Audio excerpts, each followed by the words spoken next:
अस्सलाम वालेकुम स्टूडेंट्स। आगे हम 17वां चैप्टर स्टार्ट करते हैं। जो पिछला चैप्टर हम पढ़ रहे थे वो स्मार्ट सिलेबस में एसी जनरेटर तक ही था। आगे हम 17वां चैप्टर फिजिक्स ऑफ सॉलिड शुरू करेंगे। इसका आगाज़ भी आपके स्मार्ट सिलेबस में जो स्ट्रेस से हो रहा है, यानी मैकेनिकल प्रॉपर्टी से हो रहा है, जो स्ट्रेस से शुरू होती हैं।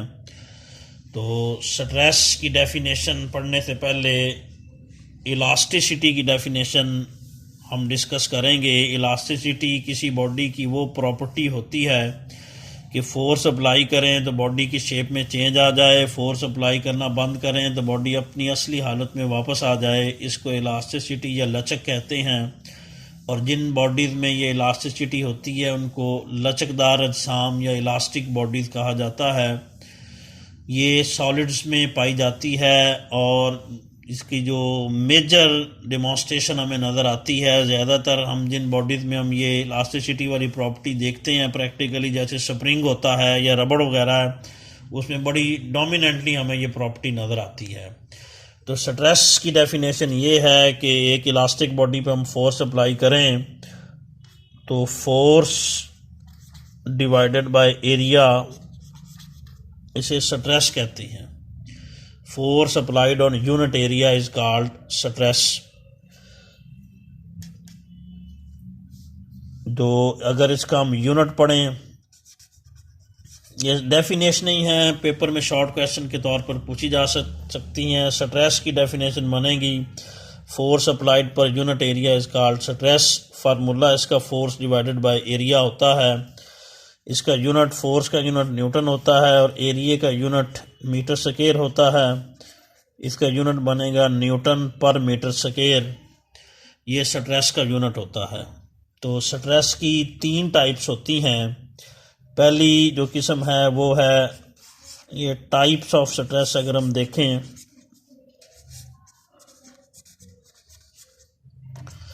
तो स्ट्रेस की 3 टाइप्स होती हैं। पहली जो किस्म है वो है टेंसाइल स्ट्रेस।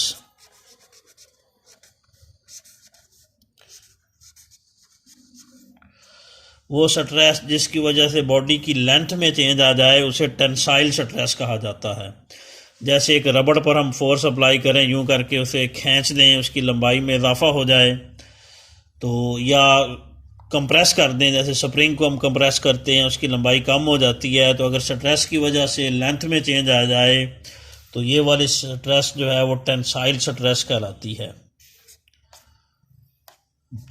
दूसरी स्ट्रेस वॉल्यूमेट्रिक स्ट्रेस होती है। दूसरी किस्म स्ट्रेस की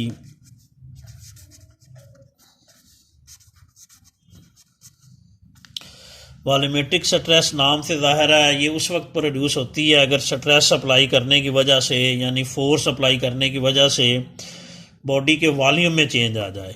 जैसे एक रबड़ का बाल हो, उसको हम यूं करके कंप्रेस कर दें, उसका वॉल्यूम कम हो जाए, तो ये जो स्ट्रेस अप्लाई की है इसे वॉल्यूमेट्रिक स्ट्रेस करेंगे। या गुब्बारा मुंह के ज़रिए हम भर रहे हैं, गुब्बारा जैसे जैसे भरते जा रहे हैं उसका वॉल्यूम बढ़ता जा रहा है, वॉल्यूम चेंज हो रहा है, तो ये वाली स्ट्रेस जो हम अप्लाई कर रहे हैं जिसकी वजह से वॉल्यूम में चेंज आ रही है, इसे वॉल्यूमेट्रिक स्ट्रेस कहते हैं। स्ट्रेस की तीसरी किस्म जो है वो शीयर स्ट्रेस कहलाती है। अगर स्ट्रेस अप्लाई करने से बॉडी की शेप में चेंज आ जाए तो इस स्ट्रेस को शीयर स्ट्रेस कहते हैं। जैसे यूं करके ये इसको मोड़ा गया, इसकी शेप थोड़ी सी बेंड हो गई, तो ये वाली स्ट्रेस जो है वो शीयर स्ट्रेस कहलाएगी। आगे डेफिनेशन है स्ट्रेन की।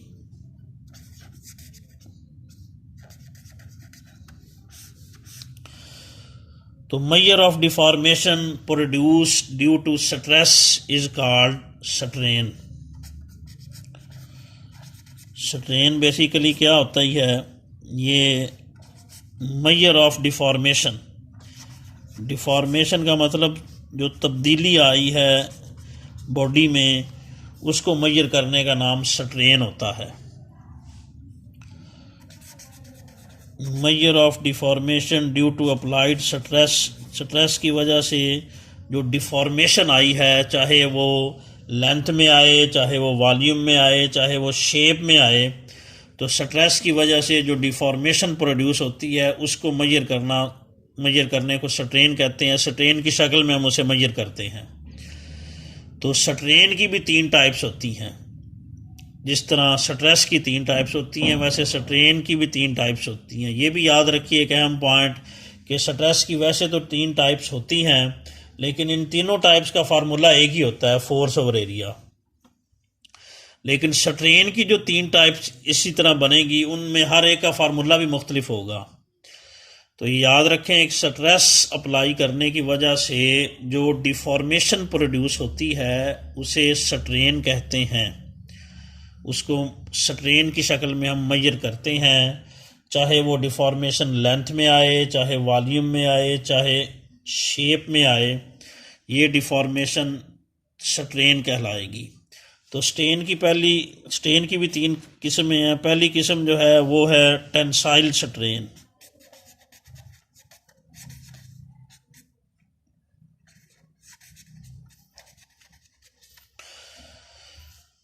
टेंसाइल स्ट्रेन उस वक्त प्रोड्यूस होगी अगर स्ट्रेस की वजह से बॉडी की लेंथ में चेंज आ जाए।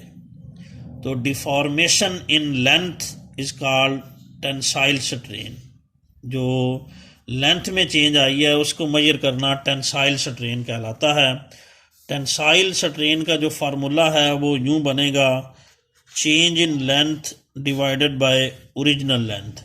मिसाल के तौर पर ये हमारे पास एक रबड़ था इस तरह, उसकी लेंथ फ़र्ज करें थी 10 सेंटीमीटर। उसको हमने खींच दिया दोनों साइडों से, जिससे उसकी लेंथ कितनी होगी, फ़र्ज करें 15 सेंटीमीटर। तो कितनी चेंज आई लेंथ में? 5 सेंटीमीटर की। और ओरिजिनल लेंथ कितनी थी? 10 सेंटीमीटर। तो इस तरह change in length divided by initial length, इसका जो आंसर आएगा उसे हम क्या कहेंगे? टेंसाइल स्ट्रेन कहेंगे। तो ये भी याद रखें कि किसी भी चीज़ की चेंज को अगर इनिशियल वैल्यू से डिवाइड कर दें, इनिशियल लेंथ को L0 भी कह सकते हैं, L भी कह सकते हैं, ये इनिशियल लेंथ है। तो किसी भी चीज़ की चेंज को अगर इनिशियल वैल्यू से डिवाइड कर दें तो वो फ्रैक्शनल चेंज बन जाती है। तो change in length divided by initial length, इसको हम कहेंगे फ्रैक्शनल चेंज इन लेंथ। तो fractional change in length is called tensile strain. Fractional change in length is called tensile strain. इसका फार्मूला होगा change in length divided by initial length. इसका unit कोई नहीं होता, ये देखें ऊपर वाला यूनिट नीचे वाला यूनिट से कट जाएगा, इसलिए टेंसाइल स्ट्रेन, बल्कि स्ट्रेन की ये जो किस्म हम पढ़ रहे हैं इसका कोई यूनिट नहीं होगा।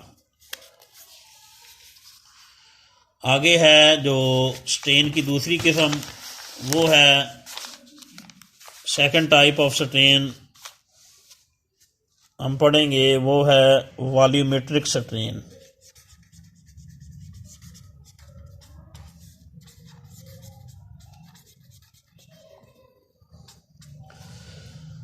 तो किसी भी चीज़ पर स्ट्रेस अप्लाई करें, उसका वॉल्यूम चेंज हो जाए तो उससे जो स्ट्रेन प्रोड्यूस होगी उसे हम वॉल्यूमेट्रिक स्ट्रेन कहेंगे, नाम से जाहिर है। वॉल्यूमेट्रिक स्ट्रेन होगा change in volume divided by initial volume. तो चेंज इन वॉल्यूम को इनिशियल वॉल्यूम से डिवाइड कर दें तो वो क्या बन जाएगी? Volumetric strain. इसको यूं भी हम कह सकते हैं कि fractional change in volume is called volumetric strain.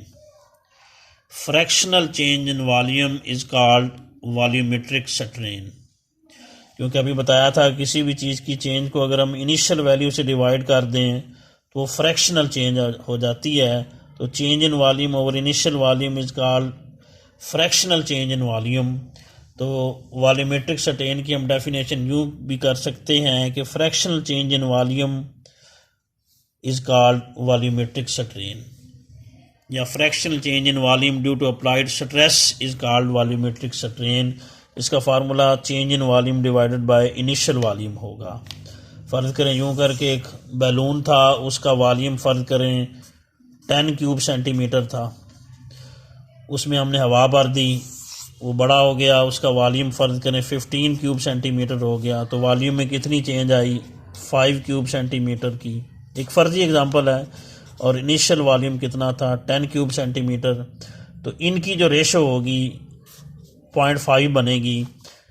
This is the volumetric strain, ये वॉल्यूमेट्रिक स्ट्रेन होगी। यहाँ भी ये यूनिट इस यूनिट से कट रहा है, इसलिए वॉल्यूमेट्रिक स्ट्रेन का कोई यूनिट नहीं होता। Volumetric strain is a dimensionless and unitless quantity. Dimension भी नहीं होगी क्योंकि वॉल्यूम की डायमेंशन होगी एल क्यूब, नीचे वाले चेंज इन वॉल्यूम की डायमेंशन भी एल क्यूब, इसकी डायमेंशन भी एल क्यूब, ये काट जाते हैं तो नो डायमेंशन एंड यूनिट भी ऊपर नीचे काट जाते हैं, नो यूनिट। वॉल्यूमेट्रिक स्ट्रेन का ना कोई यूनिट होता है ना कोई डायमेंशन होती है, याद रखिएगा, एमसीक्यू में पूछा जाता है। इस तरह इसका डायमेंशन होगी लेंथ, इसकी भी लेंथ, वो भी कट जाएगी। तो टेंसाइल स्ट्रेन की भी ना कोई डायमेंशन होगी और ना कोई यूनिट होगा।